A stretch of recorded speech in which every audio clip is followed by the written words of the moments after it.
almost being the product of a genetic modification. Right. But that's about all.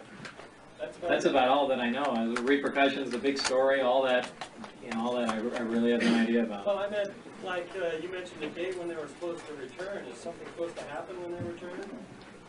I have no idea. It was just a date, and it was a number that made no sense to me. It was a 601 or 30 something, obviously in a different numerical system. And so other than having created us and done the genetic upgrades, because that's it as far as... Supposedly, if that information is correct, yeah. I'm interested in a little bit more about the physics of the power generation from the development of the antimatter to the gravity A wave and the amplification and that process of the generation of that and being able to fold space. Can you repeat the question? That's a pretty lengthy explanation.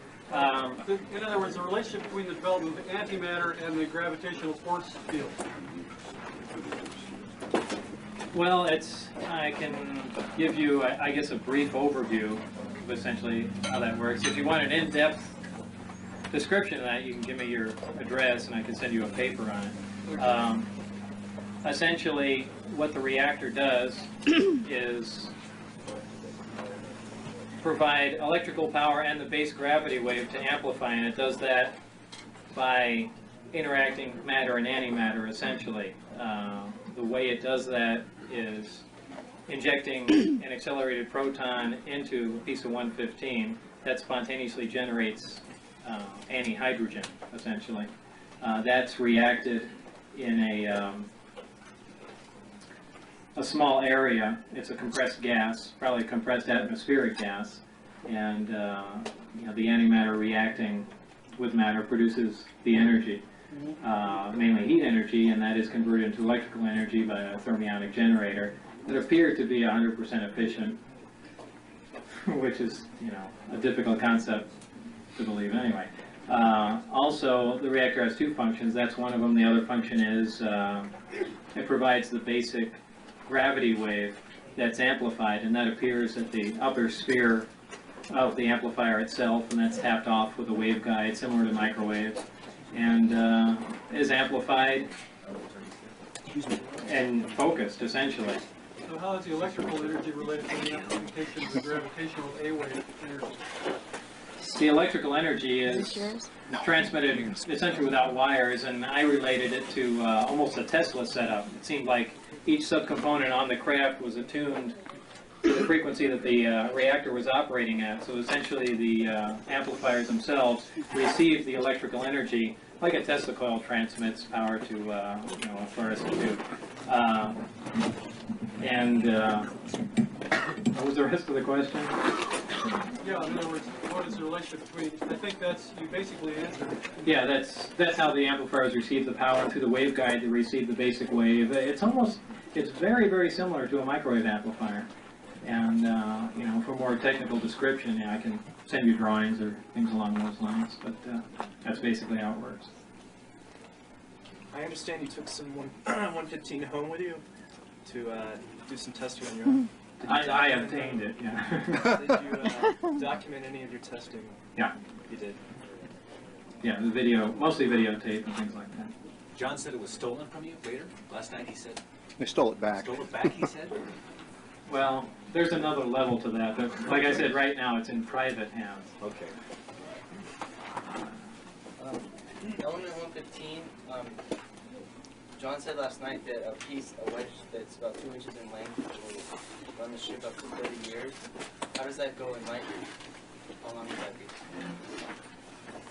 Well, it really depends on the energy level. The more energy you expend, the greater consumption of fuel, just like in any modern machine. So it really all depends on the amount of energy you request out of it.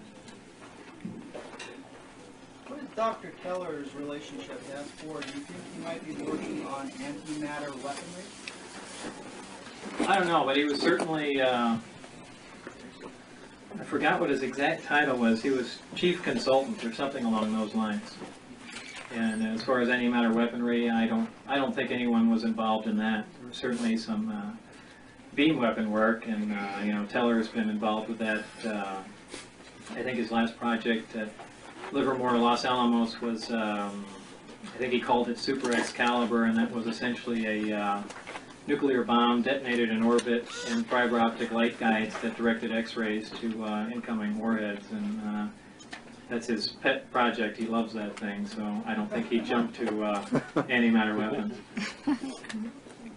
All the way in the back there. On your sports model that you worked on, what do you think was on level 3 and where were the bathrooms? I don't know if anything was on level, well, I don't know if there were any bathrooms. On level 3, I can only guess, and I would imagine that there was some sort of navigational equipment or their version of a computer or something along those lines, because I saw nothing else that controlled the amplifiers, the directions they pointed at. Bob, how do you foresee that mankind can develop this type of machine? I really don't. I really don't, without access to certain materials. Or maybe new manufacturing techniques that can produce those, but until those problems are solved, you know, the fact that we even know how to deal with it or even duplicate it, you know, is pretty useless. How many other materials might be necessary besides 115 that you know of that were contained on the ship? That might be it. The rest of it might be just essentially polishing up manufacturing techniques, making things smaller, you know, just general increase in technology, getting a small accelerator running at a higher energy level. I don't know about the metallurgy aspect of the craft. I don't think any exotic metals are necessary, though they may be employed. I imagine you could make a craft out of aluminum if necessary, but what part that plays, I don't know. Is there any significance to the saucer shape, the geometry, having to do with any resonance or anything of that nature? Not any resonance, but it's important most of the edges on the craft are rounded, because a high voltage field does appear at most of the craft, except for the last upper bump. There's a little ring before that. Now I'm only talking about one craft, so I don't know about the rest, but there's a small ring before that, a darker black one, and that's an insulator ring, and that's the only place above that upper section, the third level, is where high voltage does not appear. Did any technology that came from the aliens resemble anything that we can do today? Have we advanced to any degree that they are? Well, there are some basic things. You know, the fact that they're using a little accelerator, a little bit smaller, you know, we have things like that, if that's what you're getting at. Anything really advanced? Well, as far as controlling gravity waves and yeah, other than the fact of just the way the craft operates, you know, by manipulating gravity, that's about it, really. Well, I wanted to ask you, talking about metallurgy, what you observed in terms of the structure, the skin of it, the thickness, because, you know, there were reports from Roswell and otherwhere that there was a very thin type of metal skin that was really undamageable and so on. What was this construction of it like? Well, I called it metal, and I really can't say that's what it was. I called it metal because I slid my hand across it, and it was cold, and it was lustrous. So. Did you notice any place like where, you know, an edge or something where it may have been a lot thinner than your standard metals that are balloon that's used in aircraft? It's hard from the outside. You can't tell. When you walk in, the way the archways are inside, they're probably about 4 inches thick anyway. So you really can't tell how thin the skin is itself, or if it's exotic or inside. Yes, more on this element 115 and your contention that it couldn't be made here on Earth. What if you found the right bombardment speed, the right target shape, and the right containment? Well, I imagine with enough time you can make a small amount of it. I mean, my analogy is look at how long it takes to make gold in an accelerator from bismuth or something like that. But that may just be a technology that hasn't advanced far enough yet. Right, but the bottom line is you have to sit there and plug in protons and neutrons, for that matter, into an existing atom, and you have to do it, you know, essentially on an individual basis, and they're not all going to catch on. Some are going to. But how do you think they got their first piece of it? If it was in a dead star, how going from? I think it was naturally occurring somewhere. On their planet? Just because it's stable, yeah, probably so. That's just a guess on my part, but you know, if that technology was harnessed quick enough, chances are they didn't have, you know, when they came here, our levels of technology were probably fairly new to them. They probably never even considered an internal combustion engine, or for that matter, you know, when they came flying into the atmosphere and saw little cigar-shaped things with fire coming out the back, they probably couldn't conceive of how they were powered. So it was, you know, it just all depends how, you know, what materials, raw materials you have. But, you know, that's just an opinion that was a naturally occurring. Probably true. Are you aware of any voltages like tests that have been done on any of this? As of the time that I was there, I was told that they really didn't take them any great distance at all, other than right outside. Have you heard the rumor of the pilots that were killed by flying in the atmosphere? No. If we had a working agreement with the aliens at one time, why didn't they give us a user's manual for these ships? Why have we had to work so hard back engineering them? I haven't the slightest idea. You know, Have they assisted us at all with any of the technology and learning it? I really don't know. You know, it almost seems like there had to have been some assistance or some information found, but who knows? Your information didn't indicate that. No. Yeah, with such tight security around there, supposedly only 500 pounds of this material, how is it somebody can get some of it out of there? Because some of the the material is that they have there is essentially raw.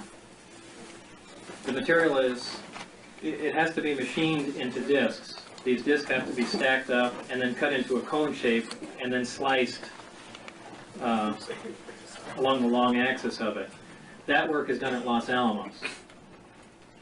I'm not exactly sure Los Alamos knows what they're doing. Apparently they think that they're developing the little coins they're working on is some new type of armor. And having worked at Los Alamos and know people around that area, that's how I obtained some of it. Can you say anything about Project Looking Glass and the relationship between gravity and time? Well, gravity and time are almost essentially the same thing. And Looking Glass dealt with using gravity essentially to distort time, and as I've said before, I really know very little about that, but you know, they're only talking about milliseconds or even less microseconds of time distortion. They're not like looking back in time to see who killed Kennedy or something. The craft that are you talking about, the scout craft, is that the one that's like the Adamski picture with the 3 domes underneath? And if it's not, I'm not exactly sure what the Adamski okay, picture is. it's the saucer shape that has This is the one underneath. that looks like one of the Meyer craft. Mm-hmm. Did you see any others than that one, or is there 9 up there? Yeah, I saw 9 total, but that's the only one I got close enough to. Did you see the one with the 3 domes underneath, that 3 balls underneath, that has the central housing underneath? No. And then the second question was, did anybody give you any indication as to who was driving, or any information on that? I assume that it was humans that were violating the craft, though it could have been remote control, but at the one test flight that I saw on the ground, they were in radio communication with someone, and I assumed it was someone in the craft. I imagine it's possible that it could have been a remote observer somewhere, but I just assumed that the seats were retrofitted, or they were sitting on the floor for that matter.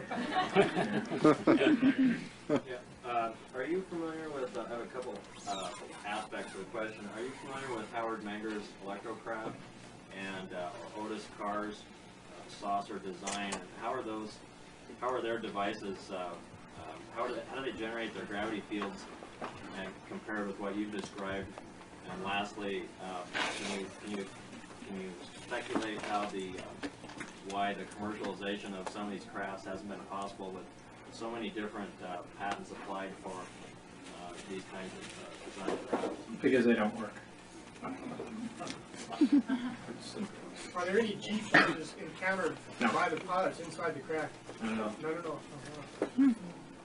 From your interviews, you seem to feel that the Area 51 or the escort test site was kind of slipshod in how it does its research. It really doesn't have the facilities there to actually do the research correctly.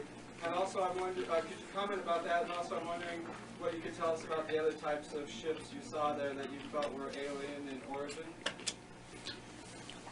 Well, as far as the research at S4, that was kind of slipshod. Just because, mainly it was being done from a military point of view. If anything, it was a weapons development program, and they were more concerned about duplicating the technology, not really duplicating the technology, duplicating the hardware, as opposed to back engineering the technology to find out how these theories actually work and what's going on with them. And so they really weren't taking the scientific approach, and that was causing some dissension. I don't remember the second part of the question. Just what other types of ships did you see that might have been alien in origin? I only saw them, and they varied in shape, but I was told they had the same identical power and propulsion system, and that's the extent of my knowledge on it. What about shape? They varied completely in shape. Yeah, on that, you had the military out there supposedly working with the aliens. Did you ever get an inference from them that it was a positive or a negative situation? In other words, when they brought up, when they were talking about the aliens or whatever, was it a positive or a negative type slant on Well, they really didn't talk about the aliens. The only time I ever heard anybody mention anything about an alien, someone, and I'm just assuming that, someone called it, or called the thing, a gourd. And that was it. I heard it in the middle of a conversation, and they stopped talking when I got up to them, so that was the thing. Question from the interior of the sports model. I know you have made reference to the power source in the center of the craft, and there were small suits that were going to the ground. How about consoles or displays or any kind of instrumentation? Nothing along those lines, but what I call the console, there are 3 seats. If you look at the bottom level, there's 3 amplifiers in a triad formation. Directly above each one is something I call a console, and I think that's a secondary part to the amplifier. And an analogy to that would be the actual amplifier, and the thing hanging underneath would kind of be a speaker if you're talking on audio terms. So. Is there any kind of control or light mounting? No. No on switch? Not that I could find. Did it seem like there was any place or even a need for a light support of any kind? Not that it was obvious to me. Good question. How do they navigate and how do we converse with them? I haven't the slightest idea how they navigate. Like I said, I think if that, whatever controls the configuration of the amplifier is the focusing, which is basically their navigation, is most probably on the upper level of the craft that I didn't get to look at. And as far as the conversation between them, your guess is as good as mine. Was the local means of propulsion the same as this cross space differences? What was the local means? The local means of propulsion is essentially them balancing on an out-of-phase gravity wave. And it's not as stable as you would think. When the craft took off, it wobbled to some degree. It's, a modern-day Hawker Harrier or something along those lines, a vertical takeoff craft, is much more stable than them in the Omicron configuration, which is that mode of travel. The Delta configuration is where they use the 3 amplifiers, and those are the only 2 methods I know about for moving the craft. Can one pilot, as far as you know, pilot this craft, or does it take 3, or do you know anything about that? I don't know. Oh, and back in the red? Yeah. You're rolling red. Number 15, was that stable? In other words, does it give off the radiation, or can you hold it? No, it's stable. Stable, so you hold it right in your hand? Yeah, theoretically, elements should reach a stability around anywhere from 113 to 116, somewhere in there, and apparently that's true. And again, they should reach a stability somewhere up around 220 some odd But, you know, whether those elements will ever be synthesized or found naturally. Yeah, it's unusually heavy, yeah.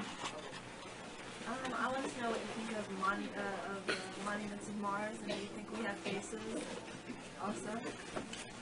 Do I think we have bases? No. The monuments of Mars are interesting. That's about the most I can say. They're suspicious, and yeah, I really don't know until there's more information. You know, I've seen pictures of them and things along those lines, but the most recent Mars probe is taking low altitude photographs of those, so I guess everyone will know in about a year.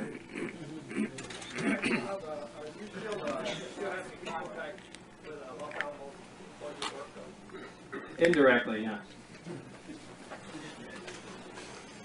What about your perception of time and length, width, and height? Is it the same aboard the craft as off of it? While you went aboard compared to when you went off of it? While you went aboard it or off of it? Well, as long as you're on the craft, everything seems completely normal to you. Time flows at a normal rate, and if you're off the craft and you're comparing the time of someone in the craft, someone off the craft, there'll be a definite difference there. Anything where gravity's involved. You know, even the shuttle astronauts, they'll come back just because of the difference in gravity. When they come back, they're, you know, there'll be a slight difference in time. Did you learn of any other well-known civilian scientists who were involved in this? Yes, not involved in this, but involved in the gravity work. And he's at Los Alamos, and we've had a little bit of contact. You name names? I'd rather not, just because so far no one's bothering him, and I'm sure he wants to keep it that way.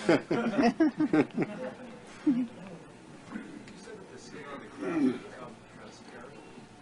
You said the wall inside the craft would become transparent. Only one place, yeah. Only one, so the whole craft can become transparent? No, there's only one place where the seats faced, and it, you know, there again, I said that's advanced technology, but it's not that advanced because, you know, we have something along the lines of that liquid crystal that we could, you know, make transparent and also use as, you know, a display of sorts. So that's, but this was metallic, and we haven't anything along the lines of the toughness of, you know, metal that you could drill into that can become transparent. What was the time period when the walls became transparent themselves?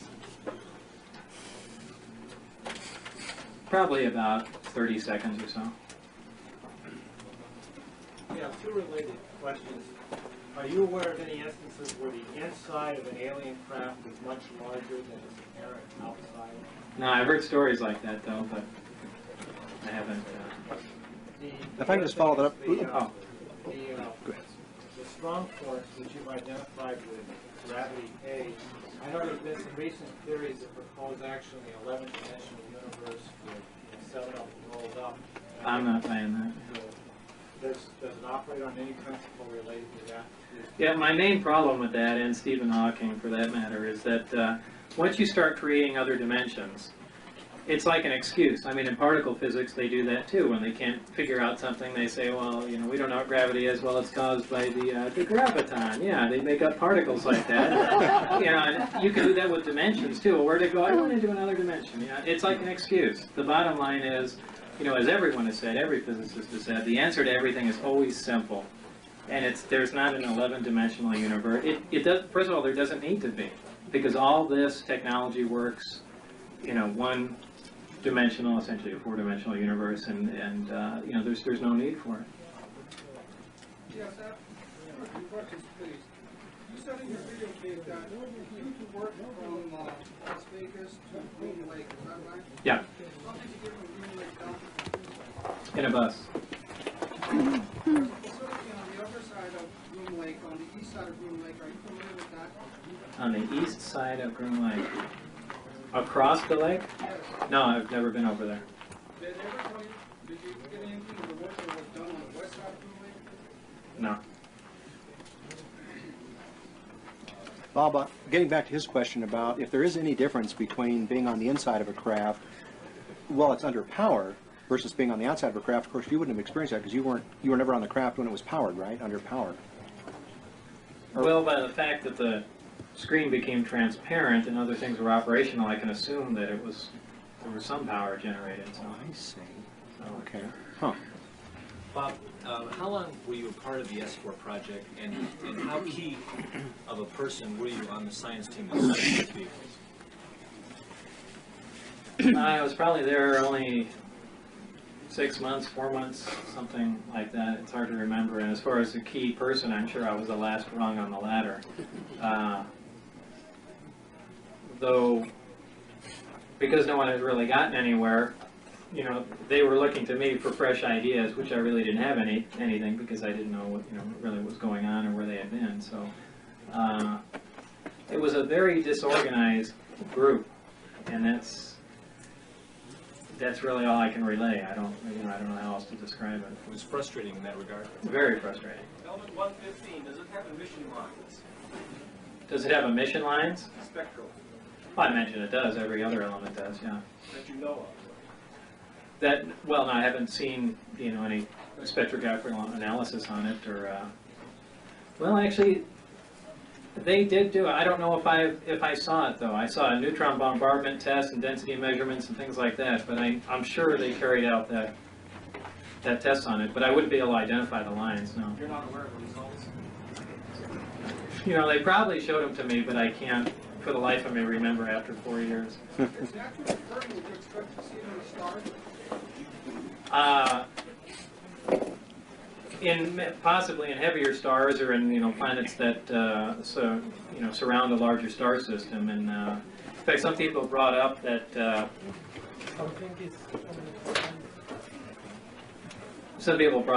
you know, that's ridiculous because, you know, all the elements that we know of are found on Earth, and that's not true. I think it's technium or something along those lines is not found on Earth, and it's on the periodic chart, so it's not that bad. What?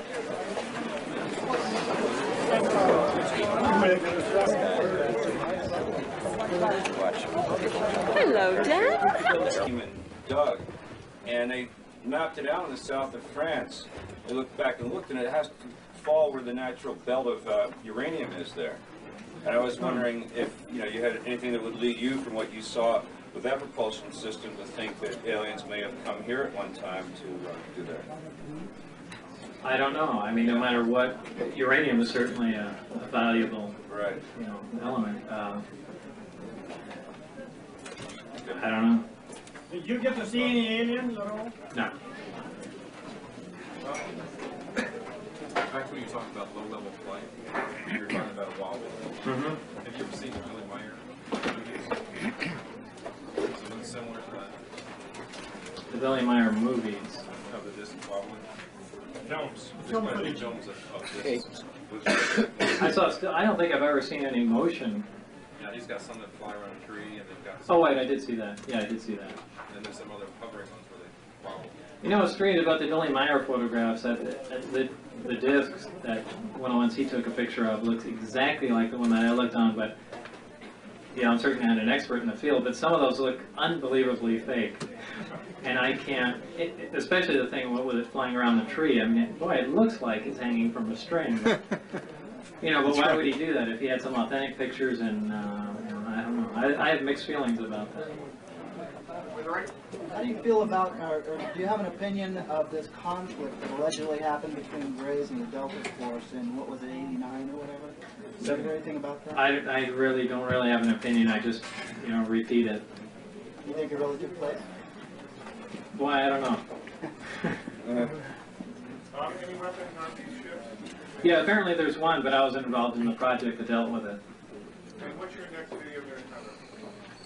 Well, it's really not a next video. There's the video that I made is being redone by another company only because they liked it so much, and they're just redoing the graphics and making it a little more technical, and you know, I'm just serving as a technical advisor on it. But for the most part, it's 60 to 70% of it's, you know, the identical thing. They just wanted to do it because these particular group of guys involved, I think the company's called DreamQuest, involved in special effects, were really into the UFO thing, and they wanted to do it with modern day stuff instead of, you know, knit stockings and things like that.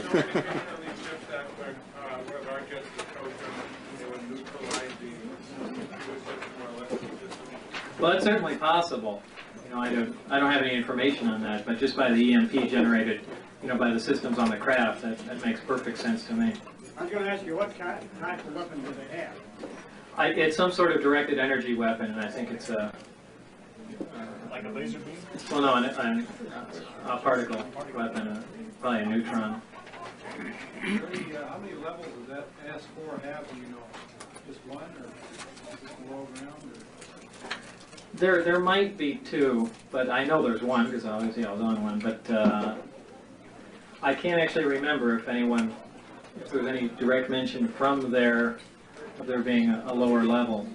But you know, I really wasn't allowed to roam freely around the whole place, so I don't know. I really don't know. Could you tell us about your education? I've heard a couple of different conflicting things I'd like to hear from you. That varies widely. As far as electronic technology, my degree there is from Caltech, and physics is from MIT. When did you graduate? Did you go to Pierce College? Yeah, I did. Okay, that's just Where did you hear that? A friend said something that, you know, somebody I don't even know. I just thought, well, it's something I want to ask because it's clear in my mind. Yeah, I went to Pierce and Northridge, and then I'm terrible at dates. I don't remember what date I was at Pierce. Probably like in '76 or something. I was at Pierce, and then '77 or '8. I went to Northridge just for a short time for some classes, and I was at Caltech, and then MIT after that. Yeah, some critics have suggested that there is not a Department of Naval Intelligence as shown on your IRS record. I wonder if you could address that.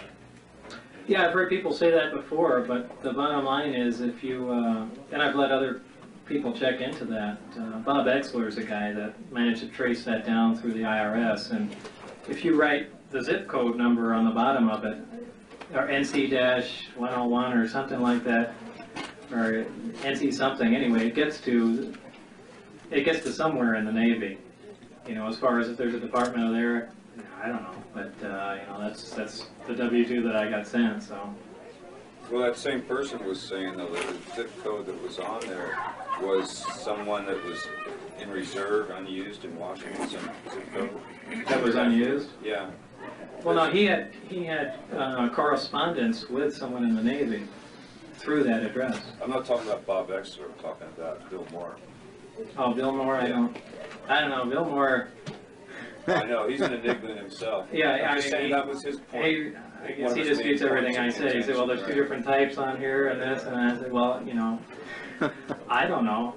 So, you know, that's basically what I get sent, and, you know, I've seen enough information where that zip code works, and that's all the information I have. I really haven't pursued it myself. But maybe clarify for them why you think this is a legitimate document because of the certain elements in it that are correct. Oh, because of the amount of money. Right. Yeah, no one would know the amount of money Yeah. except me and And the that was people correct. that, you know, so that's all the information I've got on it. I have two questions. They're not related to each other, but one is, are they silent or noiseless? And B, who signed your paychecks? As far as are they silent or noiseless, there's a slight hiss before they take off, and up to a certain altitude, and that sounds like a high voltage hiss of sorts. That's all the sounds that I've heard. I've heard lots of reports about, you know, weird flying saucer type sounds, but you know, I've never encountered that. Who signed my paycheck? There was a signature on it, but I don't know, you know, whose it was.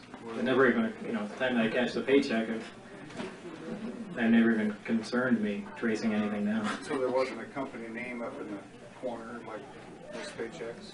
Well, when I worked for the federal government years ago, all you'd No, it get said that, is a green treasury check. There would be no other papers with it or anything from the Department of Treasury.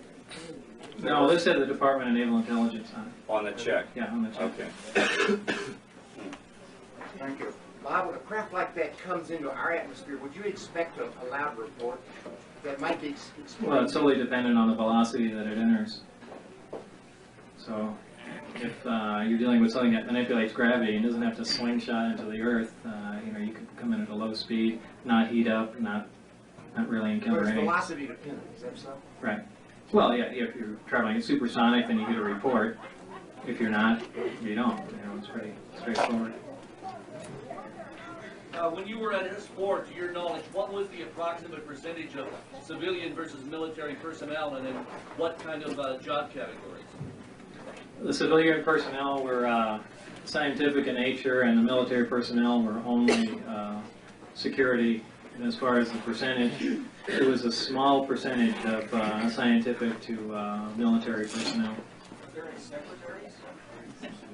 I'm sure there were offices all over the place, but when I came into the facility, I was essentially escorted right to where I work and worked there, other than the few amount of times that I got to walk into the hangar and under an escort too, and when I left it was the same. So like I said, there might be offices, there might be bunkers in there, there might be underground levels, there might be an alien nest in there. I have no idea. Excuse me? How did you eat? The only place I ever ate was at Area 51. So if there was a cafeteria there, I never got to eat in it. You come and go with other people?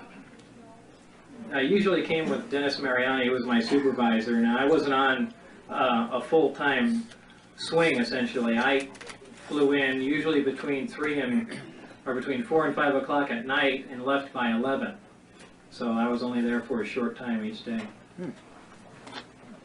Bob, aboard the bus from Groom Lake to Papoose, how many people were boarding with you? Very few. More than yourself. It's me and Dennis, and usually, well, or actually not usually, occasionally one other person. How about Barry? I don't think I ever saw Barry on the bus. Just two of you?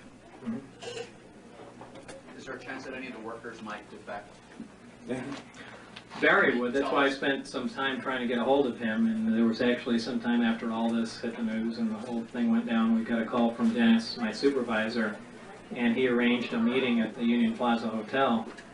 And when we got there, I brought 3 people with me, and I think he said he'd be in the casino area somewhere, and we went. I think Gene Huff came with me, and we went into the area. And walking down the corridor, I recognized one of the security personnel from there. And then when I finally found Dennis, he didn't even acknowledge my presence.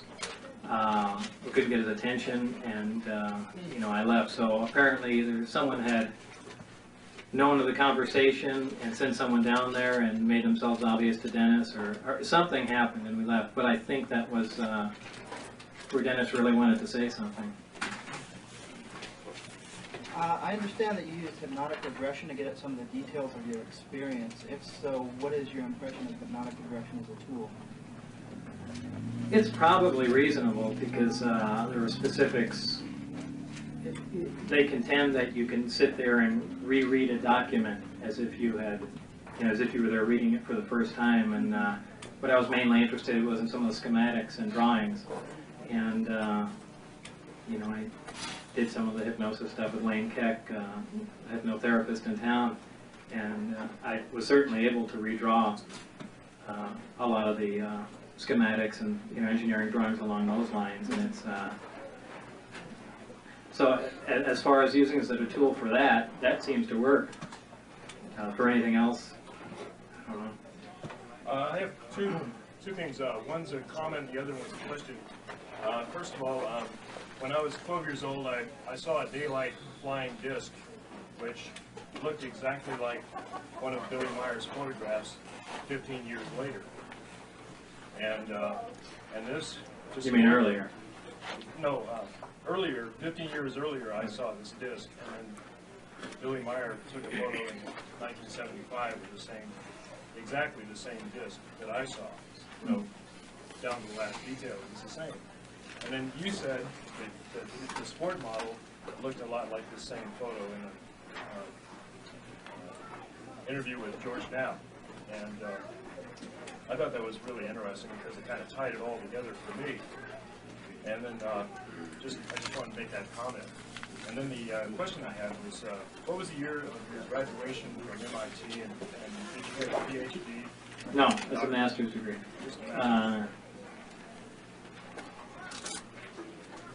What was the year of graduation? Probably Probably 82, because I think I left there. Went to Los Alamos? I went to Los Alamos. Thanks.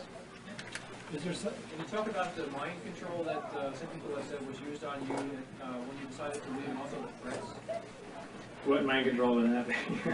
Someone made the comment that you might have been victim of some sort of mind control, or That came about by, when I was first brought there, they had a doctor, or nurse actually, in a little medical setup there, and right after I had signed all the release papers, when I was first time out there, I went in and they did what I perceived to be an allergen test, because I put a grid on my arm and different, pricked me with different chemicals, and it was their contention that, well, boy, there's a lot of strange elements here and unusual things you'll be working on, so they're trying to see if you're going to have any adverse reaction to them.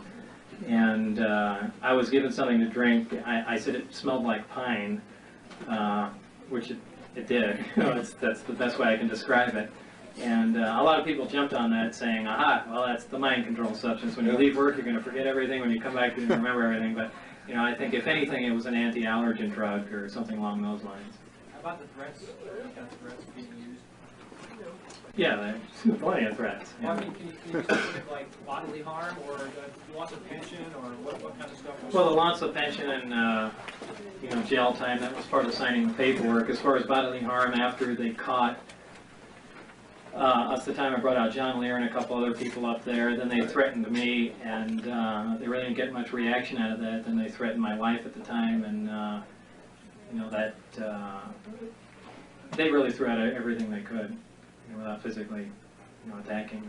Well, that's what I was wondering. And once they knew it was Bill, you, not Dennis or someone else or anything, why didn't they just arrest you under charges of violating the act? Well, they can't arrest me because they'd have to admit, that this is classified material. Oh, you were they'd have talking to, about. Yeah, they'd have to release it. Why did they, kill me? Right. That I really don't know. Maybe that had to do with how I got the job, or referencing the connection to Ed Teller or something along those lines. But I don't know. Were there any contractor names, departments, divisions that were mentioned or signs on the wall or anything like that referring to any companies or anything like that? No, but I know EG&G had nothing to do with it.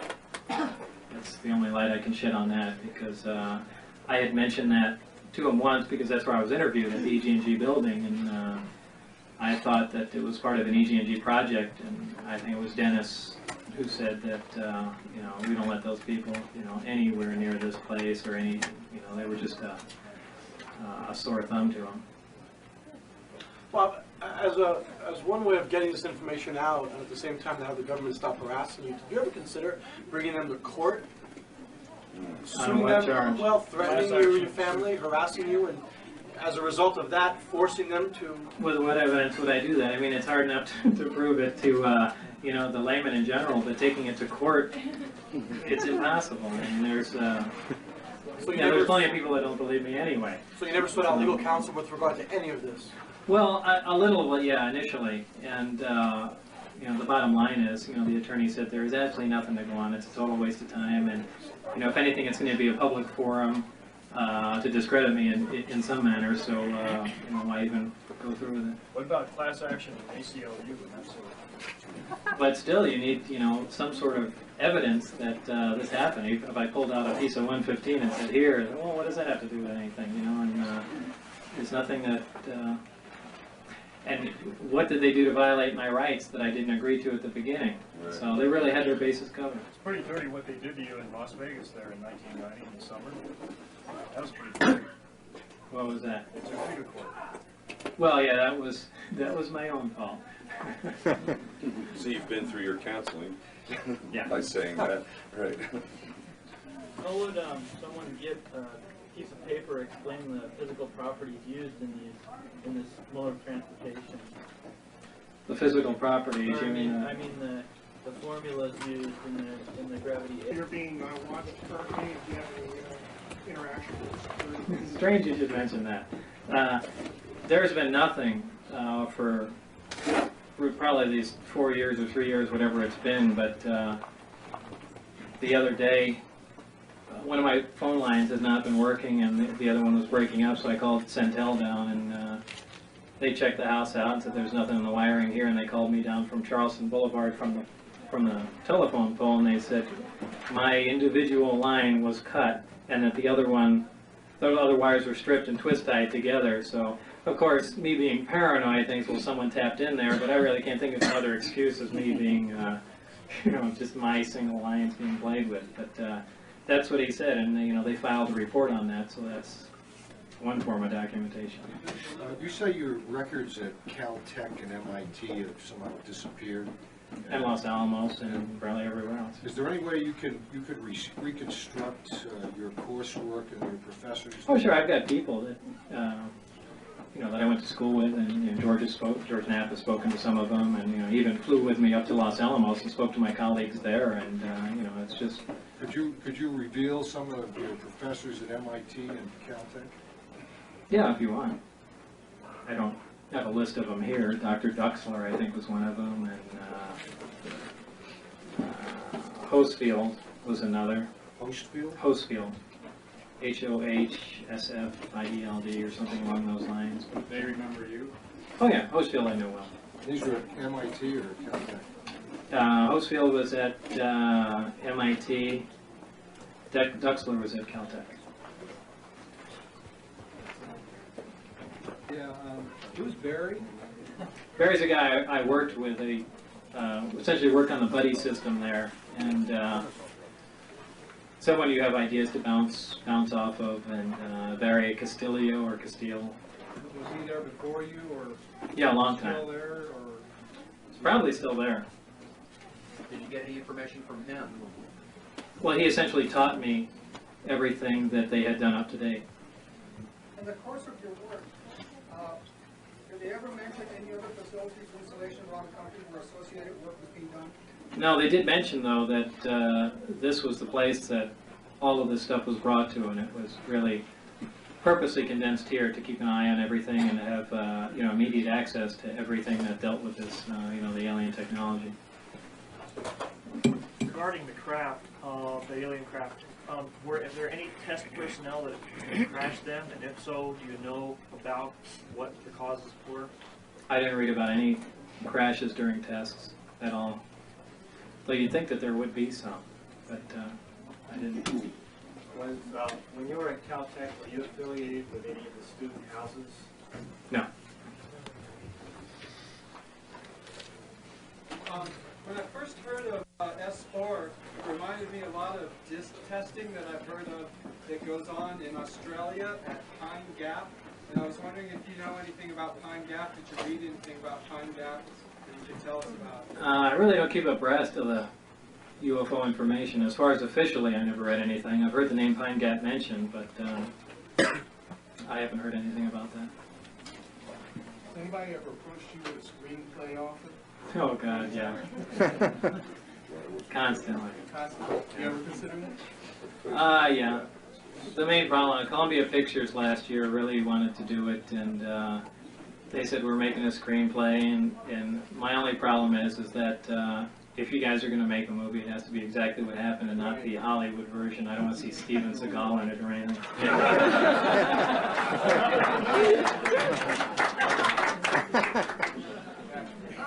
I don't know too much about your experiential background or your expertise, but do you have any speculation why they recruited someone with a master's instead of a PhD? No, that's a really good question. I've always said there's plenty more people qualified than I am, and if there's any there's only two reasons they could have. Is either number one was that Dr. Teller essentially juiced me into the position that said, there's a guy, Lazar, I know, and find a place for him, or that the fact that I have traditionally approached everything from a very strange angle and essentially off the beaten path and tackling technical problems. So it's only one of those two reasons, and unless there's a third one that I have no idea about. Two things. Do you think they'll ever release this information? And if they don't, how do you think it'll ever come out? Besides people like, or will it be something like what you're doing? Well, hopefully it's not this way. Hopefully there's going to be a release of information eventually, but whether or not they're going to say you know, hey, we've been keeping the secret for so long. It almost seems to me that they need a staged incident to get them off the hook. Take a flying saucer up in a C-130 and push it out the back and say, look, it crashed. How would they overcome the G-forces and the rapid change of direction? They don't apply once you've distorted. Distorting gravity, essentially having a gravity amplifier, distorts time and space, and those really don't apply. There's no interaction. So there would be no effect on humans either? No, there's no effect inside at all. Bob, did your, when you were working on the S4 project, did your education and whatever scientific vision that you have permit you to believe that at some point you'd be able to make a meaningful contribution to the program? And if so, after how much time approximately? I was always in serious doubt whether or not they were going to get rid of me because there really wasn't anything that I could contribute. I wasn't an expert in any particular field that they were dealing with. So, I mean, I made some contributions as far as determining what element they were dealing with was, but... that was significant, right? Yeah, to some degree. Yeah, I was just wondering, when you work at MIT and Caltech, I forgot if you had a master's in your doctorate or whatever, but did you come from a pretty, was your education pretty traditionally grounded as far as your own views, as far as physics and what is common knowledge, as opposed to theoretical things? And in other words, how surprised were you when they started showing you all this hardware and these concepts that could do things that it's really... Oh, very. I was... How long did it take you to like, start grasping that when you began? Even when I was reading the documentation, you know, the alien question really never entered my mind. I kept pushing it off to, you know, all this group of scientists secretly came up with. Now, I never, and I just had a mental block against that because I always thought flying saucers were totally ridiculous, and the people that, you know, really paid attention to such phenomena were just out in left field. You know, they belong. Thanks, Bob. But it really made very little sense to me that you know, anyone would deal with something like that. So I really held out to the very end, and you know, they finally said, "Well, Bob," and that was it. Well, at S4, did you ever hear any Air Force or military squadron numbers or names bandied about? Yeah, I probably did, but I can't remember. I do remember someone talking about something along those lines. I don't think they were pilots, but they were someone related to the Air Force. I don't remember who, or they were talking about the Air Force, and I think they mentioned a squadron, and I don't know if that was what they called the group that flew the craft, or it was someone else, you know, at Groom Lake. But, I really don't know. No, there really wasn't much, you know, idle banter going on. As far as like the gravitational field with these crafts and so forth, if you were to amplify it enough, could you enlarge the area that you wanted to take? In other words, could you move more than just the craft itself, say 2 crafts under the same power source and so forth? Or have you even ever considered something like that as feasible? Well, like a tractor beam? It's possible, as long as they were both essentially in the field that was being emitted. I really don't know what, you know, how the level of energy relates to the amount of mass that can be bent that way, or how the amount of space that can, those numbers I really don't have, so it's just a guess. Do you think it would be feasible? What kind of control Probably. systems? What kind of control or instrument systems do they have? I really don't know. That anything that I assume was control systems or instrumentation was up above, and I think that's where the navigation computation took place. And you know, I dealt with only the power-hungry components essentially. When you were at S4, was there ever either a period within a day or even a couple of days where you at this point don't remember what you were doing during that time? And was there ever a period of time that you're not able to account for? Yeah, I said that, and again, that's been taken and bent a lot of different ways too. There were times that I left, and it's because so much stuff I was exposed to, I was essentially drowned in information, and when I got back home, I really couldn't remember what day anything happened. But did I forget big chunks of knowledge? No, I just. Now, were there like periods of days where you haven't recalled what happened during those days? I mean, you're not able to. And second, you probably don't want to get into this, but I'd really appreciate if you would. When you were walking either by the hallway or down, by the door with the window in it, and you look through, will you go into that and describe what you did see? I mean, even if you're not sure, say, just state it as exactly as it was.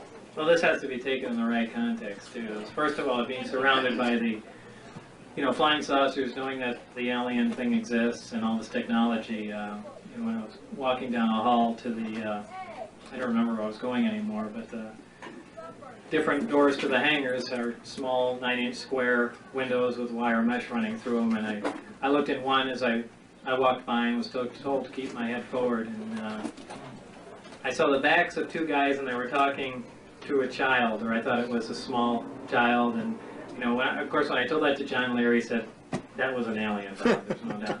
And I don't know what it was. I don't know if it was a small guy, but it just looked weird and it was a glance. So do I think it was an alien? No. Did you see the quote small guy? Did you see the small guy, or you only saw the two guys looking downward? No, I saw the small guy. You saw the small guy that they were talking to? Yeah. What did it? Well, it was just a glance. I have no idea. That's why I said, believe me, if I had a rounded head and big eyes, I'd say, hey, there's an alien there. But I can't say that. But it was a small. It was something. Person or someone they were talking Yeah. See, I don't think anyone could bring their kids down there, so I don't know. But for that matter, they could have been holding up a. I realize you're talking to a crowd that has had a lot of personal experience, a lot of these people. Right, but also look at it from a technical viewpoint, that it could be a model, a life-size model. They were trying to see how the size relationship works in the seats and other parts of the craft, and what's accessible. So it doesn't necessarily mean that it was a living being. Thank you. Would you mind speaking at all about how this body of knowledge has affected you emotionally or maybe spiritually? Are you frightened by the implications of what all this means, or no? You've no doubt thought about the overall agenda. You speculated, I'm sure, on your own. Yeah, but it's difficult to really, put a finger on it, since there's so little evidence to go on, and really 99% of the stuff that I hear, I really don't even come close to believing at all. And it's not just because I'm skeptical, it's because it's absolutely ridiculous. I even, though it's stepping on a lot of people's toes, I think 99% of the sightings out here are absolutely not flying saucers. Most people are watching 737s come into Groom Lake, and they may turn up there and there's lights on the planes. And along the other same lines, there's these parachuted flares that they fire off near the Papoose Lake area, and they're an orange color, which is pretty coincidental, and they're on essentially a modified small hot air balloon, so the burning heat of the flare keeps it afloat longer. And whether they're doing that for disinformation or practicing how missiles lock onto heat-seeking targets, I don't know, but I think 99% of that stuff is what people that come around this area are seeing. It seems as if even knowing that we possess alien technology hasn't even made you a believer. That's probably true. But it has. I mean, I believe the stuff that I worked on, there's absolutely no question in my mind. But I think everyone can only go so far, and I just hate to speculate because I hate to be wrong. I don't want to say, well, they had to be given to us because we didn't shoot them down, and it's so I just stop right there. I think we forget sometimes you're a scientist. Maybe so.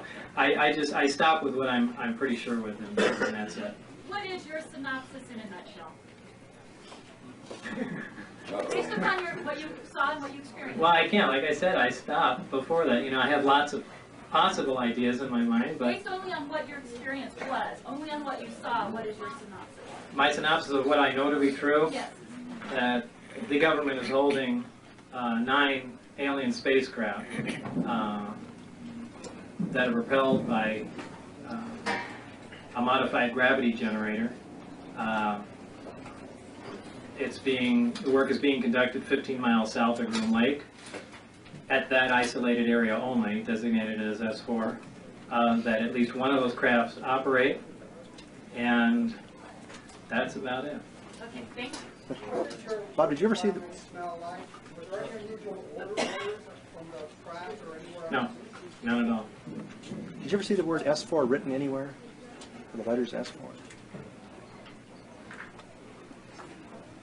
That's a good question. What was it? What was the question? The question is, did he ever see S4 written anywhere? On your badge? Yeah, the S4 was punched out on the badge. Punched out, so you never saw it then? That was more along the lines of I was thinking was a sign, and I think,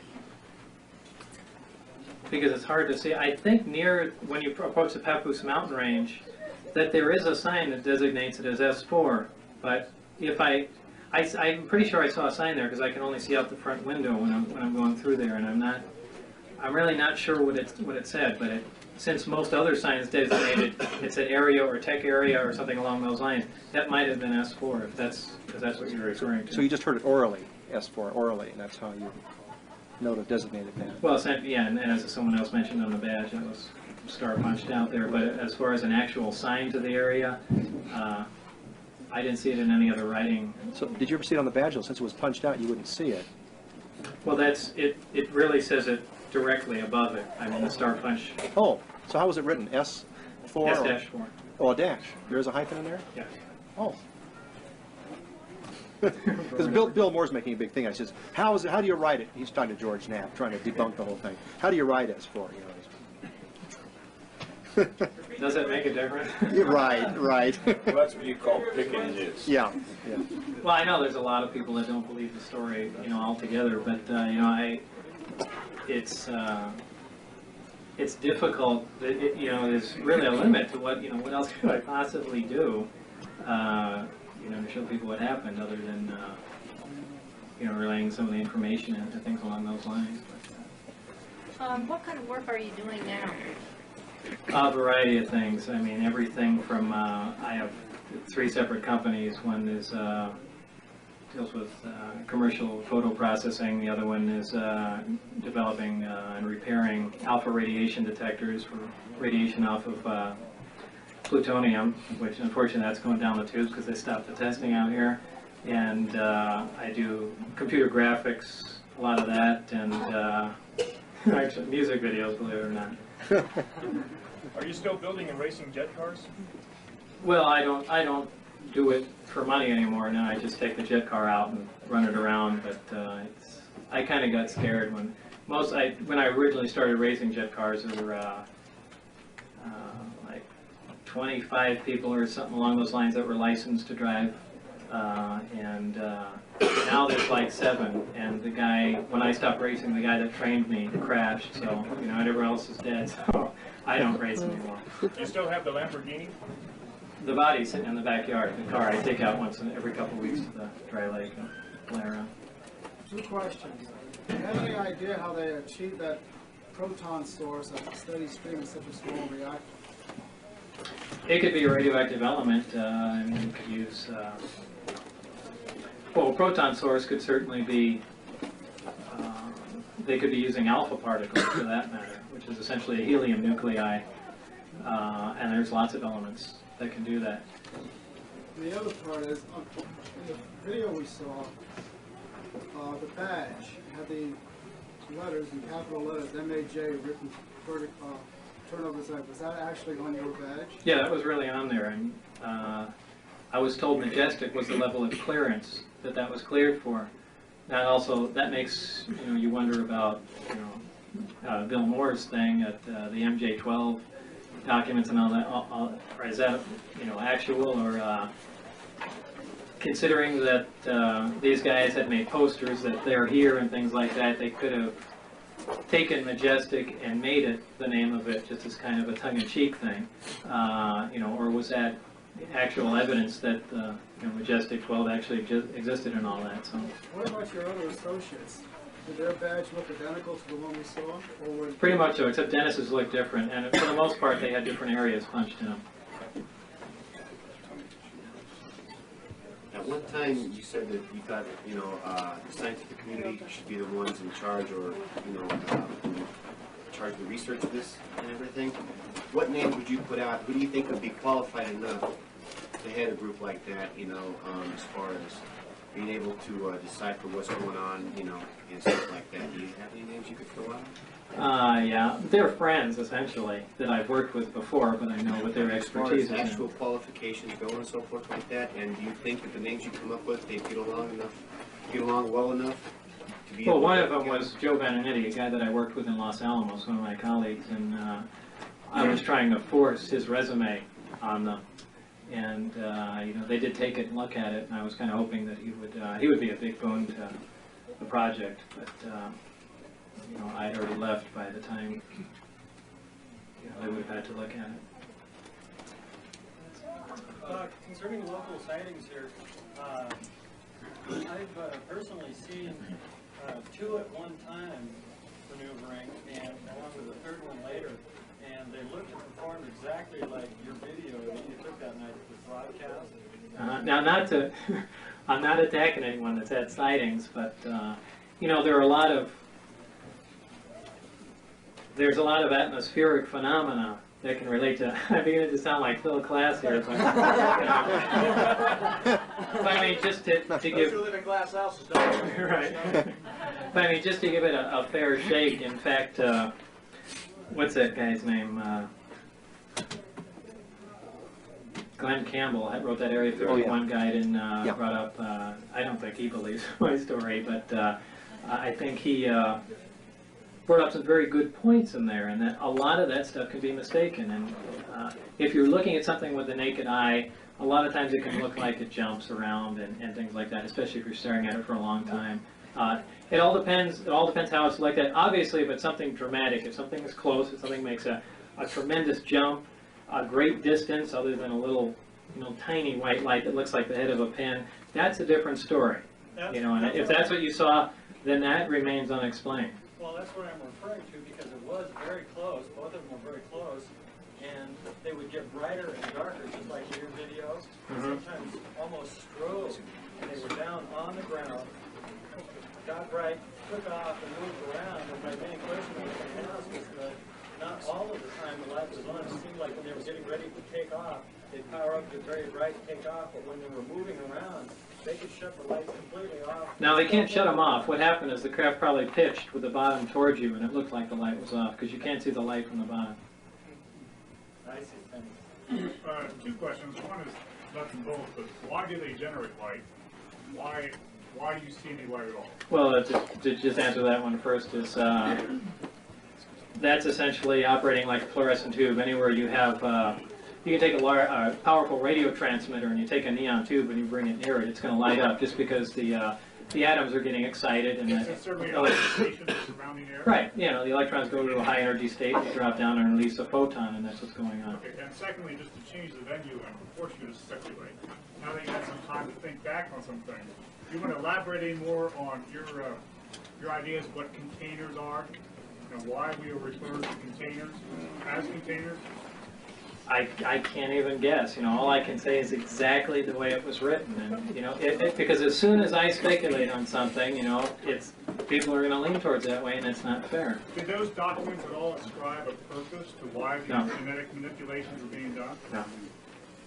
You know, this was not a large briefing. I had 90% of the material that I read was dealing with my project, and when I mean briefings, I mean 2 sheets of paper as just the information I got on whatever else was going on, probably to alleviate, you know, my curiosity, and that was about it.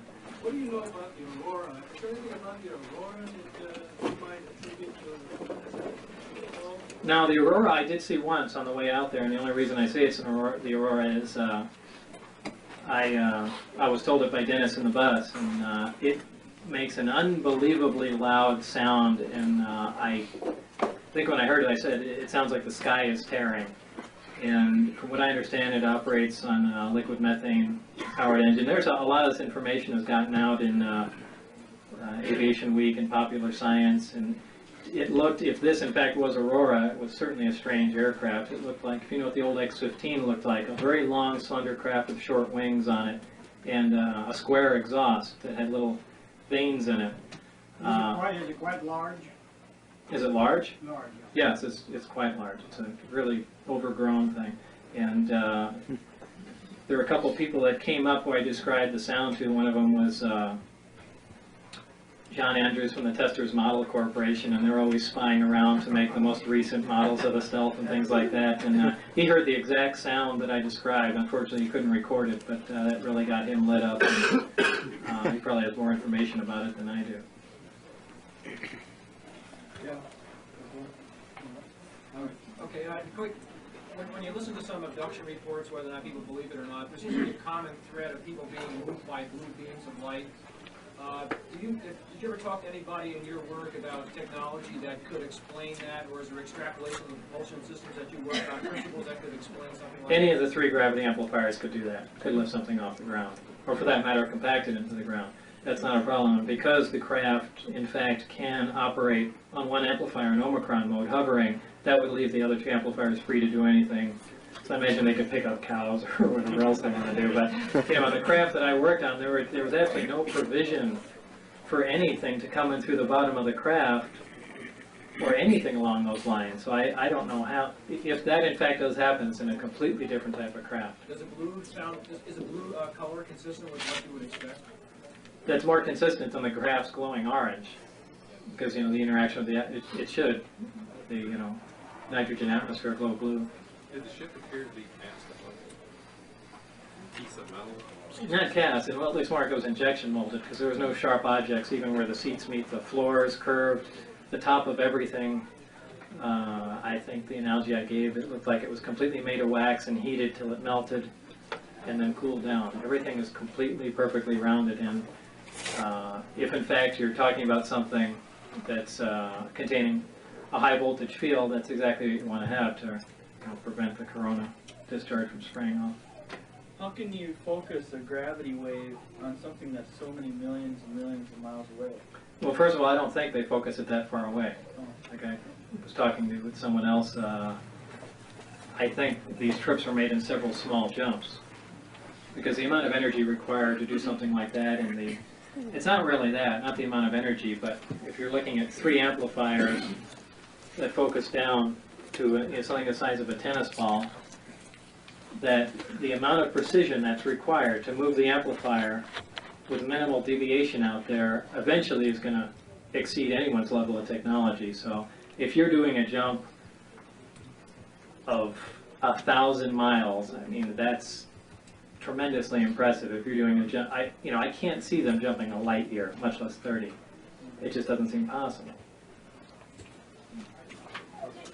Do you have knowledge of, or can you speculate on what these small silver round appearing looking balls are that seem to be associated with crafts? I never heard of them. In the video surrounding UFOs in Mexico City during the eclipse, there's some very remarkable video of a pulsation of some sort of field surrounding these UFOs. Would that be an attribute, would that be attributable to the type of technology that you saw? It's possible. An optical distortion? Yeah, absolutely. So a pulse, and the polarization of the pulse seemed to be changing as well. That's certainly possible. Yeah, in your video that that I saw last night, you were mentioning in what you're reading is that the aliens had a capability of anesthetizing a human brain, and that could be broken by either rock music or stimulants. Rock music. I think did I actually say that in the tape? Yeah. Loud music. Okay. Yeah, apparently, whatever, I don't know what else to call it other than some sort of anesthetizing hypnosis along those lines. But anything that distracts attention at a high level, and certainly, some sort of stimulant drug or something that gets someone riled up would not permit that to happen. It's just like in modern hypnosis or not really modern hypnosis, but in hypnosis in general, if you're not in a relaxed state, you're not going to get into that level of consciousness. So, you know, if you're in a very alert, awake state, it's going to be hard to, you know, cause that effect. If, you know, again, if in fact that is correct information. What context was that information in? That dealt with some of the biological effects of the aliens on, I think essentially on the human race is what it was, is how it was termed. This was in, I think it was in part of the autopsy reports, because they had the single organ they had in their body cross-sectioned and split up, and I think there was a comments in there about what different functions of the brains are, and I think that's where this came up, is they were trying to relate some unknown lobe of the brain to this function, but that's so typical. There again, you know, like in particle physics, we don't know what it is, so hey, that's what does it. You know, it's not necessarily true. Yes, I hope you won't be offended by this question. I have to ask it to verify your bona fides. Have you ever gone by any other name? Have I ever gone by any other name? No. You've been Bob Lazar from birth. As far as I know. Mr. Lazar. Yeah. Do you have any other biological information on the aliens besides that they had one organ? No, that's all I have, and that was essentially just from looking at a photograph. So we don't know if they eat or drink or... They probably do, but I don't.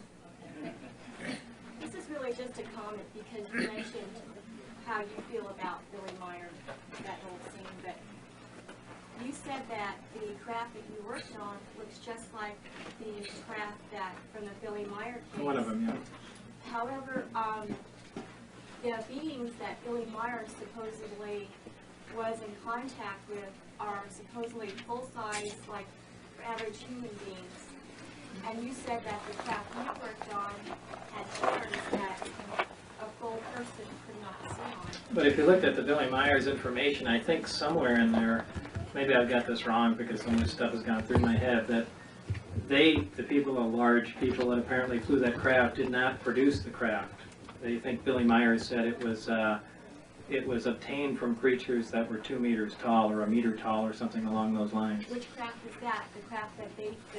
The Billy Myers. The case of Billy Meyer? Yeah. Well, they claim that they were operating the craft during those contacts. Well, so were our guys for that matter, so I imagine they could be retrofitted, but, you know, I don't know, I can't go either way. I know the one that I worked on was small and was certainly uncomfortable for, you know, anything in the area of 5 to 6 feet to walk around in. Were the other 8 crafts given to us by the same aliens, and where did we get that?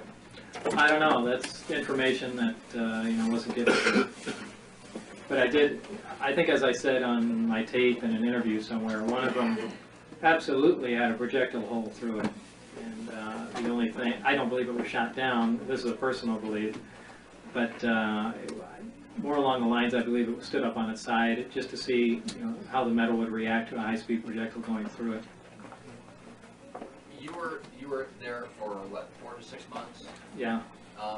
You had a lot of contact with security, obviously. Yeah, Did too you much. Have, Too much. A regular escort, a safe person. How did they act? It depends. Each one Did you ever goes. talk to them? No, I never talked to them. I can't stand them. They only went so far. You know, if I was in the lab area and I went to the bathroom, the guy that came with me, or that was by the door, went to the bathroom. He would go so far, and if I was leaving the perimeter, there would be another guy that went from that distance on. Was he armed? Yeah, oh yeah. Was he Army, Air Force? Can you tell? I don't know. Any insignias on his uniform?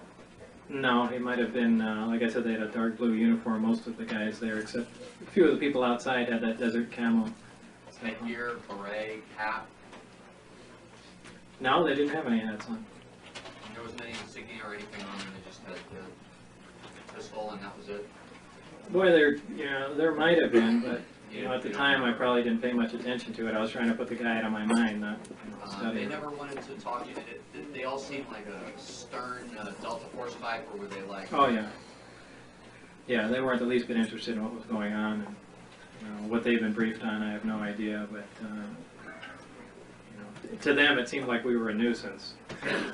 But it's the reason that they're there, so I don't know whether. Did you ever see any inside hardware of this machine? The nuts and bolts, wires? And obviously, you probably did. Did it look like our nuts and bolts and wires we get in a hardware store, or what? Well, as far as fastening devices, everything was formed together. There were no nuts and bolts. Wires, there were no connecting wires even between electrical systems. So what was the course of energy? How did it go from one area to another area? The best guess is essentially it operated like a Tesla coil does. It's a transmitter and essentially a receiver tuned to the transmitting frequency and receives the electrical power. And there again, that's not real advanced technology. Tesla did that in the 30s, I think. Lights on the console, were they plastic? No, no lights. There were no lights. Nothing. Was the craft monolithic construction in? Excuse me? I didn't hear. Was the craft monolithic construction? Yes. Could you recount for us in detail your memory of what happened the night that you and the group of people were discovered on the perimeter of the viewing area when you saw the craft? I bet John Laird tell a different story. No, it just it was compelling, and I just would be curious to hear. In particular, there was one aspect of the story. He said, evidently, when they were vehicles with some 10 unmarked Broncos were. How many? He said 5 on each side of the road. 10. Must have been a different time. No. He said you either jumped from the car or left the occupants of the car to go out into the desert so that you wouldn't be discovered amongst the people there when you returned home. That's true. Yeah. Okay. What really happened?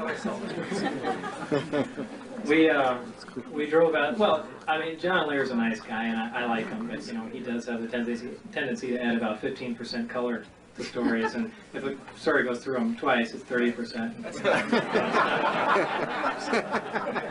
But what happened that night is we took a Jean, my wife at the time, and her sister were going to go out and see what we could see because it was a test flight coming up. And John knew that we were up to something because we didn't invite him in, and he showed up at the house and said, okay, well, we're going, and come on. We had rented a car because the only reason we rented a car was because sister-in-law was in from out of town. All I've ever owned usually is sports cars. They seat 2 people, and that's all we had. So we had rented a car, and we all piled into that.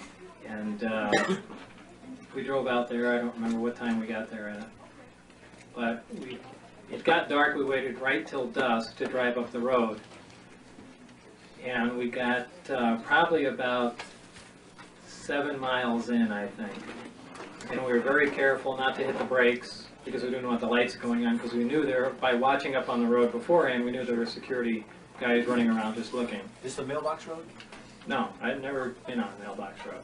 It's the only Broom Road, that big one that goes up there. Well, it's probably on Mailbox Road, but I didn't watch anything from that. We drove in probably about 5 to 7 miles, and we brought all kinds of stuff with us. We brought Geiger counters. We brought a Celestron 10-inch telescope. I brought a 9mm pistol because I really didn't want to get caught. And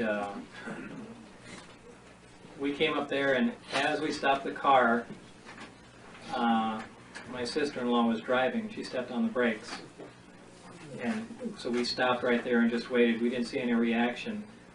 And then somebody opened the door and the dome light went on. And as soon as that happened, 2 different sets of headlights lit up on either side of us. And we said, that's it, we're dead. So I went in the truck and I got my pistol and I went out to the desert. They were far enough away. Oh no, what happened? No, I got that wrong.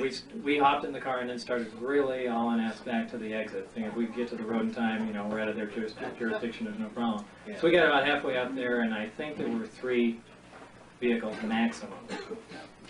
I stopped, and we had figured we're not getting out of there because as we're getting close to the top of the road, you can see another vehicle pull in. I said, well, we're trapped. So I got off and ran out to the desert. Now the rest of the story is from the people that were there because I was out in the desert laying down on the ground. Supposedly what happened was these guys came out. John set up the telescope real fast. And that was the best excuse he could come up with. That's right. And the guys came over and said, I think John interrupted him and say, hey, what are you guys trying to do, a drug deal or something? Did we interrupt something? And, you know, they kind of just shrugged that off. And John said, well, we're looking at Jupiter. And, you know, they said, what are you guys doing out here? They just ignored whatever he had to say. And went on for a while. I don't remember the conversation because I wasn't there. But now it was pitch black. You couldn't see your hand in front of your face. It was a moonless night. And they said, all right, well, just get the hell out of here. They backed off down the road and they stopped. But we didn't know that and turned around. You can see all this happening, right? No, my head was down. I didn't want my glasses or my white face shining. So, a few hundred yards away. A few hundred yards away, they had stopped. No one knew this at the time, and I came back, you know, out of the desert, and you know, I'm usually very sarcastic and joke around. And what I said was, when Gene Huff was standing there, I said, man, we're lucky those guys didn't see the other 50 Delta Force we had out there, or something along those lines. You know, they could have taken him out at any time. And he laughed. You know, it was just, I don't remember the exact content of the joke, but those guys heard that, and they're sitting there watching us. So I guess, now I learned about most of this from the debriefing afterwards when they took me in.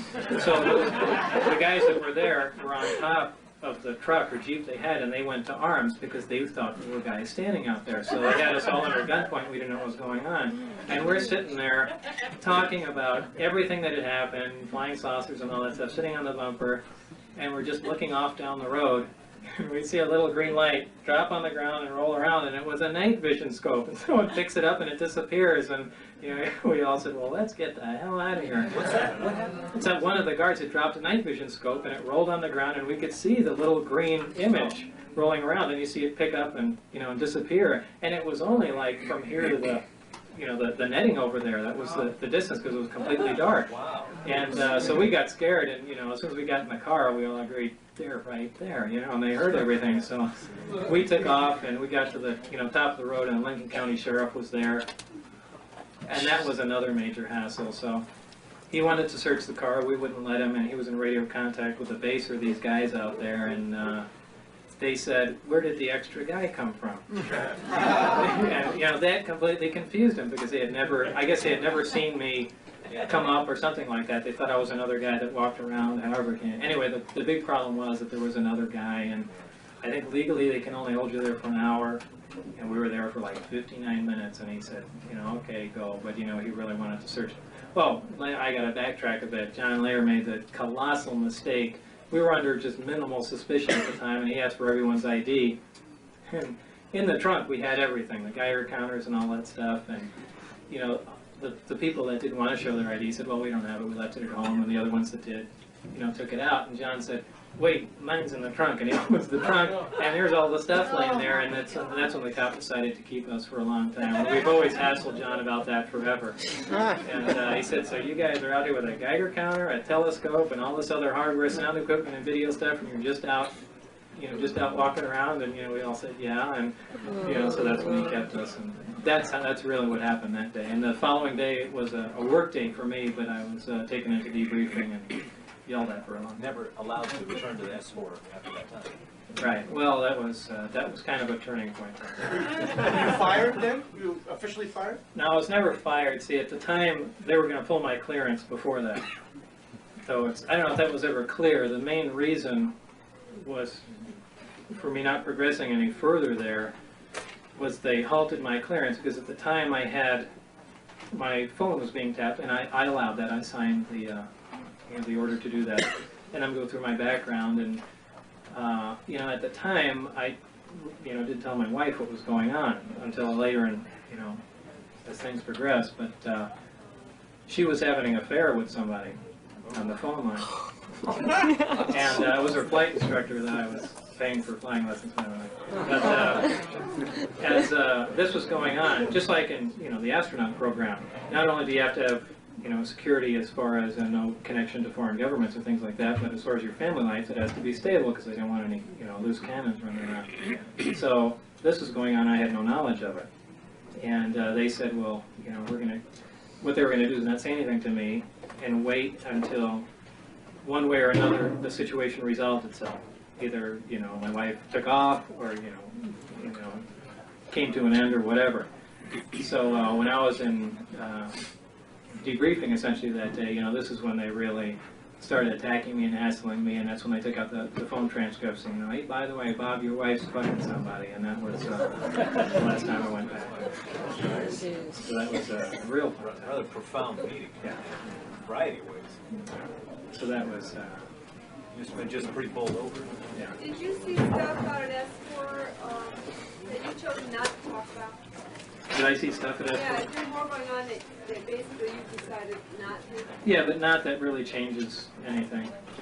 It's the same thing. It's just little technical things that, you know, it's really not worth bringing up.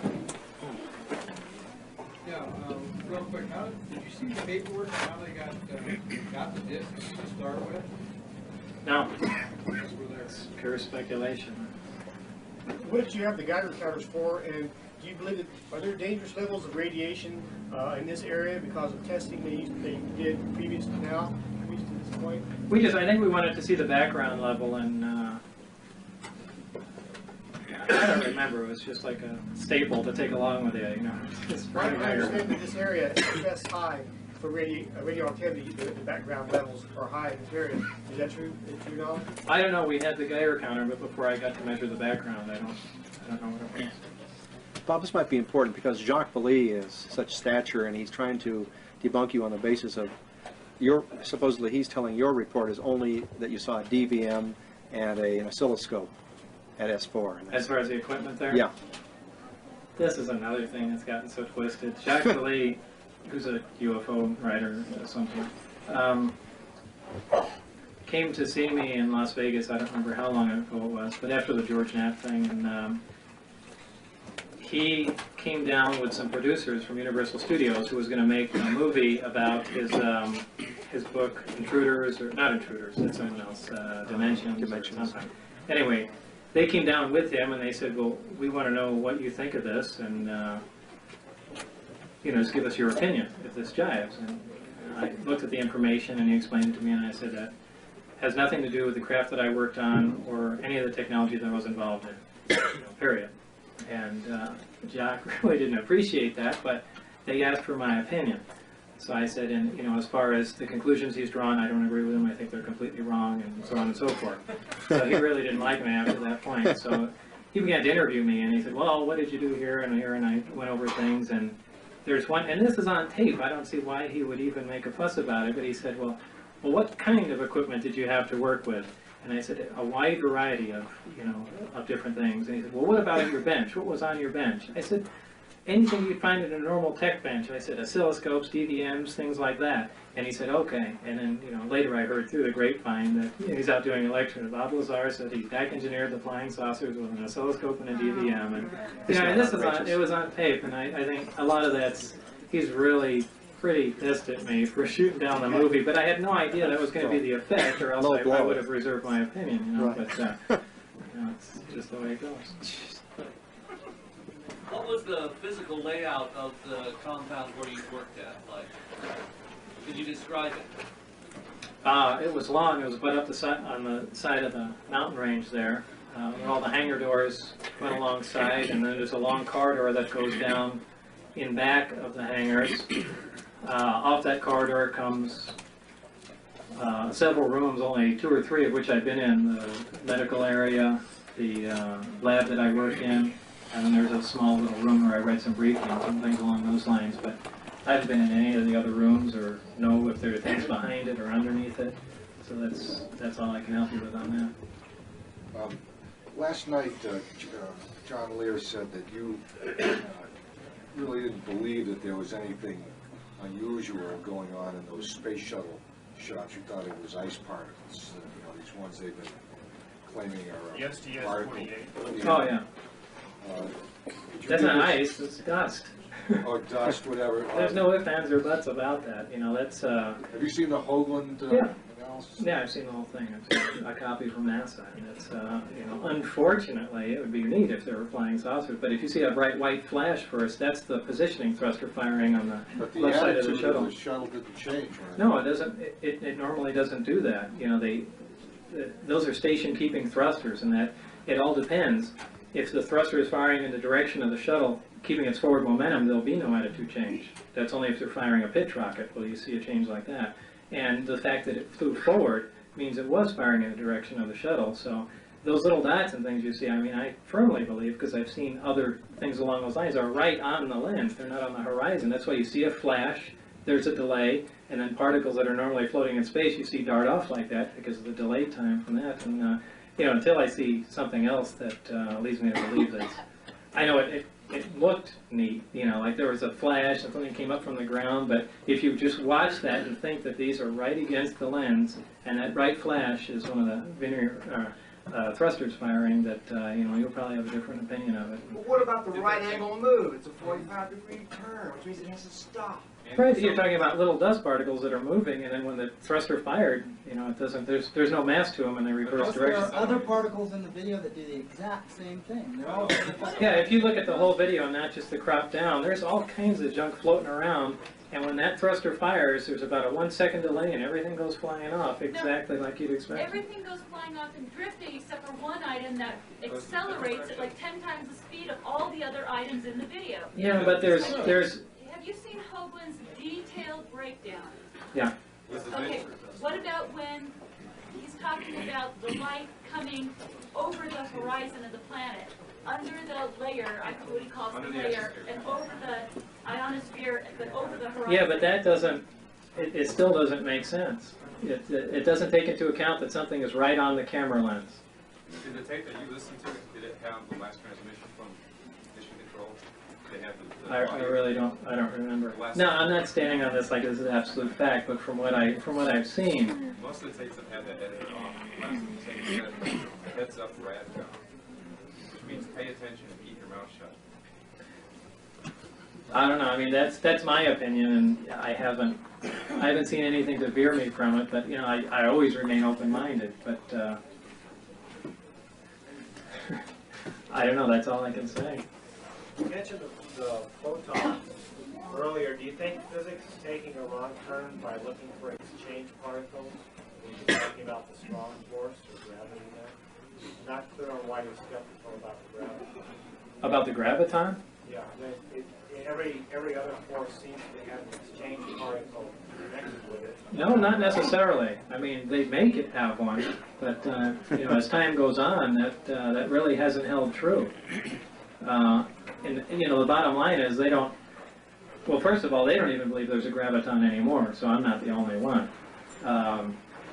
As far as exchange particles, you know, still, though some of them, like the zeta particle, maybe that's an actual thing. But you know, when they're looking at transfers of energy, I think these are scapegoats, you know, for the most part. And you know, a lot of the experiments that I was doing in Los Alamos essentially was along these same lines. But you know, other exchange particles like the intermediate vector boson, you know, I don't believe that thing exists. I really don't. I think they're grabbing at straws and just coming up with excuses.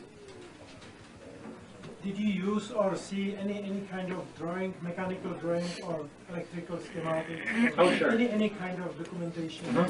special which we don't know? Of what we knew of the amplifier and engineering layouts and things along those lines, and I've duplicated those at home.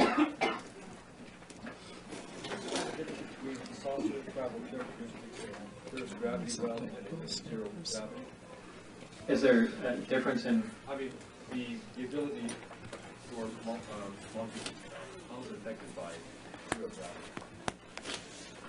Well, zero gravity is ideally what it wants. I don't think it wants in any other interactive gravity field. But it would be much harder to control though. No, not really. But as far as you know, there's never been any tests. No tests out of the atmosphere, you know, as of 1989 when I left. Since it is controlling gravity, would it be possible that these things could either make themselves entirely invisible or a field of invisibility by bending the light around the outside of the ship? Yeah, that's a byproduct of what's going on, because, you know, just as you know, any large source of gravity bends light, and you get an intense focus source like that, and it's going to really distort it. Do I understand correctly that you just said that you duplicated the gravity amplifiers? Some of the equipment and most of the drawings. Yeah. And when you say duplicated, you mean test it to see if it works? No, I'm not tested it because I don't have the facilities to do that. But like I mentioned to someone else earlier, that this summer I'll be patenting those drawings and that device itself. So should anyone decide that all of a sudden they discovered it, and since they've made no claim to it, I'll have it back. Wait a minute, you don't know about this? Great. Come on, you know, that's really part of the Federation, the Intergalactic Patent Treaty, don't you know about that? No, I didn't sign that, so it doesn't That's count. right. I'll take some ice water. Yeah. Yeah, sure. Okay, you're talking about gravity amplifiers. How do you build a gravity wave detector? Let's say you can determine the frequency of the source direction of a gravity wave emanating from the planet and other source. Well, actually, a gravity wave detector is a tough thing to make, and they are being made, and I don't exactly follow what they're doing, but I know the basis of what it is. It's a giant drum. It's 20 or 30 feet long, and it's filled with dry cleaning fluid with carbon tetrachloride in there, and it rotates. And I never paid much attention to it. I have no idea how that detects a gravity wave, but I think Caltech has even funded one of them. Well, I mean the gravity waves that you're talking about. Well, gravity waves are gravity waves. What about the small gravity wave, gravity A? How do you detect that? What is the frequency of that? The frequency that the actual reactor operates at is like 7.46 hertz. It's a very low frequency. That's the frequency of Earth's gravity or universally all gravity? That's the frequency that the reactor operates at. Did you use any computer process in the control process? Or? In the control process, no, I wasn't affiliated with that. But why would you suppose that the government would continue to spend these massive billions of dollars on space projects that are extended, 20 years into the future, when it knows it has this technology that would make them all obsolete tomorrow? Oh, he wants to know why the government would continue to spend millions and billions, I guess, of dollars on space projects when they have this technology. And well, first of all, you're assuming that the whole one of the government knows what's going on, and that's probably not the case. NASA probably isn't aware of what's going on here. Second of all, just because they have this stuff, they haven't left the Earth with it, and they won't. So we still want to send things up in orbit, and that's the most efficient way we have of doing it, is essentially building a big firework to go up there. But if they spent the same money in developing this technology, or half of it, they'd probably be able to... Not necessarily. Sometimes all the money in the world doesn't get you anywhere. Though it helps. And of course, if you want to keep something secret, that's out of the question. But putting that aside, just dumping billions and billions of dollars into it, sure, you're going to make big strides and you get real reasonable people to work on the thing, but you're still going to get stuck around the area of where you don't have the proper materials or the techniques required to manufacture these things, and that's where you'll get stuck. If your patents, or when your patents get approved, what do you plan on doing at that point? Nothing. Just Nothing? paying the yearly fee to them and leave them alone. Comment on your debate table a little further. What happened? They really didn't go into much. It was, they wanted to know what we were doing out there, and they went into, well, we reviewed this was secret. When we said it was secret, we didn't mean bring your friends here and, things along those lines. They had flown in 2 of the guards that were on that truck that were watching us. And it was my impression that they didn't know what was behind the mountain, what we were watching. They were just told to guard what was going on. I made it a point of bringing up the flying saucers and things of that sort, and that's when they threatened me. That's when they mentioned the thing about my the way the reactor's operating, that the pulses that we detected out of it were probably, instead of a straight DC power supply, it was more along the lines of a pulse, as if we were getting bursts of particles coming out, an antimatter emission and a reaction, and a pulse of energy, and that would repeat. That's around 7.5 hertz, something along those lines. Bob, the microwave frequency going to the waveguide is electromagnetic. Well, they're one and the same. I don't understand. Well, I mean, gravity is, unfortunately, since physics hasn't gotten to that part yet, but gravity essentially is part of the electromagnetic spectrum. What frequency is it? That's something I'm reserving for myself. Something about the microwave range. It's something about the microwave range. Well, you can kind of sort of figure it out by the dimensions of the waveguide itself, and that's about it. Positive energy is regular photon? Photon. No, it's not photon. Okay, but it has a similar electromagnetic. Right. Like I'm not trying to be secret, but this is part of the equipment that I'm working on, and I want to get it operating before. Well, we'll find out one day. Absolutely. Did you ever get any idea through any documentation or anything that this kind of alien technology is being researched or tested at any other planets? No. Bob, this information at S4 about gravity, propulsion, and so on, wave control, what does that do to endeavors like Kip Thorne at Caltech with his LIGO wanting to spend tens of millions or multiplied millions on this light interferometry gravity observatory? I mean, doesn't it rather mothball that? It does, and that's just another reason for people not to, look at this from a realistic point of view, because it really will shoot down a lot of research effort like that. Exactly. It shouldn't. It shouldn't. It's research like that should go on anyway, if for nothing else, just to prove that it doesn't work. It's. Can I ask a follow-up? I'm sorry. Can you speculate as to how you think they found us, or why they came to us? You can speculate as well as I can. I really can't. I mean, would anything in their technology seem to imply that they can just sense life anywhere else, or? It doesn't seem like just randomly flying around the block, around the galaxy. No, but if the documentation was correct about genetic manipulation, they didn't have to find us. They put us here. Forgot about that. They didn't just happen to snoop around Roswell one day, right? Probably not.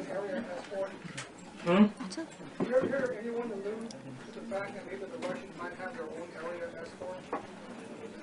I don't know. George Knapp just got back from Russia, and I spoke with him recently, and he purchased, since apparently the whole country's up for sale, I guess he purchased from the KGB and the Russian government all information pertaining to flying saucers. So he's got that information. And, I think his company, Altamira Corporation, that financed the whole trip and the whole 9 yards, I guess will be releasing that. But he's got all that stuff. Just a couple more, I'm really beat. Always worries me to come up here because of the atomic blast that were upwind of us in Plutonium Valley, off 40,000 miles away. Whatever happened to the plutonium of the U-238 that's been dispersed here and around this area, the fallout that went up to Cedar City? How much, according to that EPA monitor a quarter of a mile away, we're about 4 times the background dose that we'd be getting in Los Angeles. Plutonium? Because when an atomic bomb or thermonuclear bomb detonates, really most of the plutonium, though it doesn't all go into fusion or fission for that matter, into fission. Hydrogen goes into fusion, is really consumed in the fireball. And the other fallout products, the radioactive iodine, the strontium-90, and things like that, those are all over the place, and they're still around.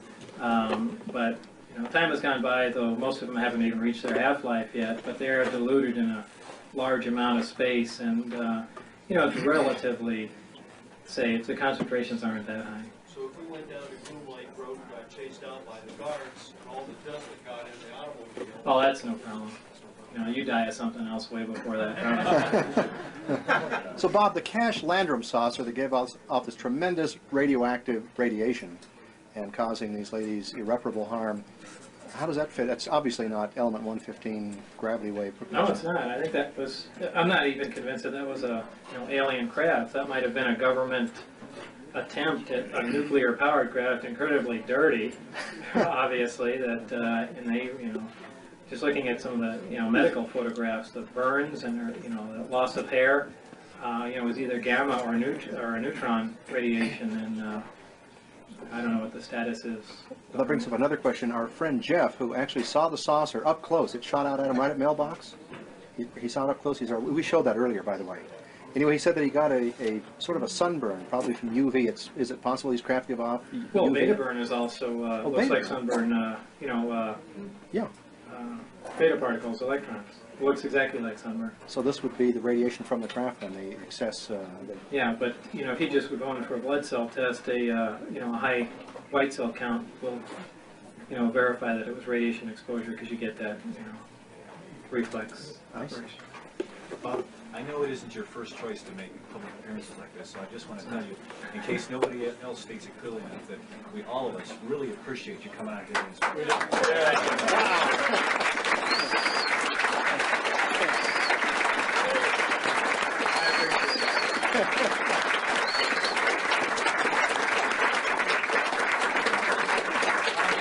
So I'll just turn it back over to Gary here and go sit in the bar or something along those lines. Thank you.